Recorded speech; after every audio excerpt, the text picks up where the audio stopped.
இறைவா, நீயே அனைத்தும். ஈரேழு உலகத்தையும் காத்து அருளக்கூடிய நமச்சிவாயன் வாக்கு. இப்பிறவியிலேயே செய்த தவறுகளுக்கு தண்டனையை இப்பிறவியிலேயே அனுபவிக்க வேண்டும் என்று விதி. யான் கட்டளை இட்டுவிட்டேன் நவகிரகங்களுக்கு. நவகிரகங்கள் விடாது என்பேன். சித்தன் அருள் 1006 ராமேஸ்வரத்தில் சிவபெருமான் வாக்கு. நமச்சிவாயம் யான் இயம்புகின்றேன். பின் மறைமுகமான பல இன்னல்களும் இவ்வுலகத்தில் வரும் என்பேன். மனிதரிடையே புத்தி நிரந்தரமாக நின்றுவிட்டது. அதனால் ஒரு சோதனை கொடுக்கலாம் என்றேன். நீங்களே பார்த்துவிட்டீர்கள். யானும் வருடங்களாக இங்கு இருந்து பின் அனைவரையும் பார்த்து கொண்டுதான் இருக்கின்றேன். அவரவர் இஷ்டத்துக்கு ஏற்ப பணத்தைத்தான் மதிக்கின்றனர். ஆனாலும் நேரடியாக யான் வந்து நின்றாலும் அவன்தான் என்னையும் கண்டுகொள்வதே இல்லை. இதற்குப் பெயர்தான் பக்தியா? பக்தி செலுத்த கோபங்கள், தாபங்கள் விலக்க வேண்டும் என்றால்தான் என்னை அடையலாம். யான் நல்முறையாய் செய்வேன் என்று உணர்ந்து அகத்தியனும் பூமியில் சுற்றிக் கொண்டிருக்கின்றான் என்பேன். ஆனாலும் அகத்தியனை வழிபடு என்று சொல்லியெல்லாம் போய் பித்தலாட்டங்கள். யான் ஏற்கனவே அகத்தியனுக்கு சொல்லிவிட்டேன். ஆனால் அகத்தியனோ, பார்ப்போம், என் பக்தர்கள் மெய்யானவர்கள் இவ்வுலகில் உண்டு என்றான்.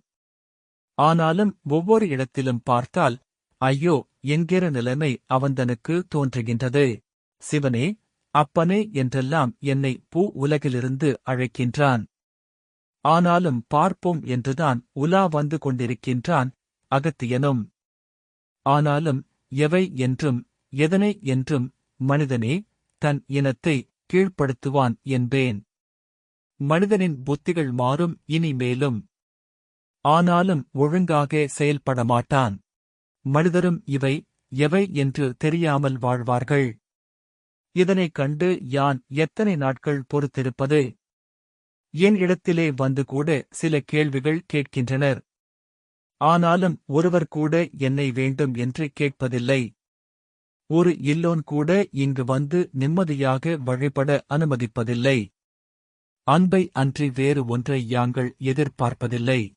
அப்பனே, இவ்வுலகில் உண்மையான பக்தியை விட பொய்யான பக்தியே நிலவுகின்றது. இத்தனையும் யான் பொறுத்து பார்த்தேன். எவை என்று கூற நிச்சயம் தண்டனை உண்டு என்பேன். இப்பிறவியிலேயே செய்த தவறுகளுக்கு தண்டனையை இப்பிறவியிலேயே அனுபவிக்க வேண்டும் என்று விதி. யான் கட்டளை இட்டுவிட்டேன் நவகிரகங்களுக்கு. நவகிரகங்கள் விடாது என்பேன். ஒவ்வொருவரும் மனசாட்சிப்படி நடக்க நன்மைகள் விளையும். தவறு செய்தால் அவந்தனுக்கு அப்பொழுதே தண்டனையை யானே கொடுப்பேன் என்றேன். பல கோடி ஞானியர்களும் தெரிந்து கொண்டுதான் இருக்கின்றனர் இங்கே. இங்கு நிச்சயமாய் சித்தர்கள் ஆட்சி வரும். இங்கேயே பல ஞானியர்களும் தவம் செய்து கொண்டுதான் இருக்கின்றனர். இதனையும் ராமேஸ்வரம் பிடித்தமான ஸ்தலம் என்பதால் யானேதான் அமைத்துக் கொண்டேன். இதன் சரித்திரத்தை யாரும் சரியாக கணிக்கவில்லை என்பேன். எப்பொழுது ராமனும் சீதையும் இங்கு வருவார்கள் என்பதும் எந்தனுக்கு தெரியும். சித்திரை மாதத்தில் ராமனும் சீதையும் வந்து வணங்கி பின் நல்முறையாய் இங்கே உறைவார்கள்.